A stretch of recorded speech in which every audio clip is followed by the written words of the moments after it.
আসসালামু আলাইকুম। স্ক্রিনের ভিডিওটা সবাই ফলো করেন। মঙ্গলবারের এই ভিডিওটা, আজ বুধবার। মানুষ পরিস্থিতিতে পড়লে অনেক কিছুই সহ্য করে নিতে হয়, তার প্রমাণ এই পুরুষটা। এই নারী এই পুরুষটাকে বারবার আঘাত করছে, কিন্তু চুপচাপ করে সেই আঘাতটা সহ্য করছে।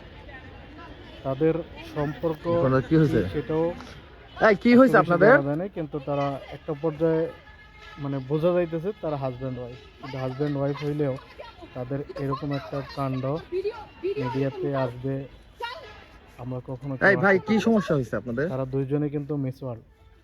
এখানে চিত্রসূদের মতো একটা জায়গায় আপনারা এরকম মোটামুটি দুজনে কিন্তু পরিবেশে বয়স হাজব্যান্ড ওয়াইফ কিসের টাকা কে সে কি আপনার স্ত্রী হয়? কেন তাদের এই সমস্যাটা হয়েছে?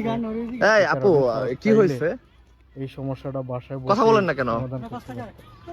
এইভাবে লোক সমাজে না করলেই এই পরিবেশে আপনারা এরকম পরিস্থিতি তৈরি করছেন।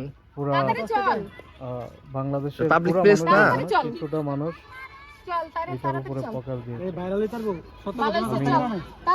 সে ভাইটাকে বলবো আপনি ধৈর্য ধারণ করুন, আর এটা নিয়ে সুস্থভাবে আপনি তার সাথে নীরবে বসে সমাধান করার চেষ্টা করেন। সমাজে এরকম কি হয়েছে, মূলত কি হয়েছে? গোপনে নির্যাতিত হয়, কিন্তু কাউকে বলতে পারে না। আজ যে কাজটা এই নারীটা করেছে, বন্ধ করেছে,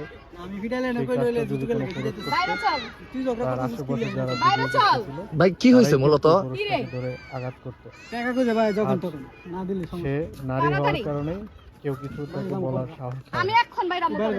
উনি কি আপনার ওয়াইফ নাকি? ভিডিও করা বা রিলস বানানো নিয়ে সবাই ব্যস্ত। আমি এই কাণ্ডর জন্য তীব্র ঘৃণা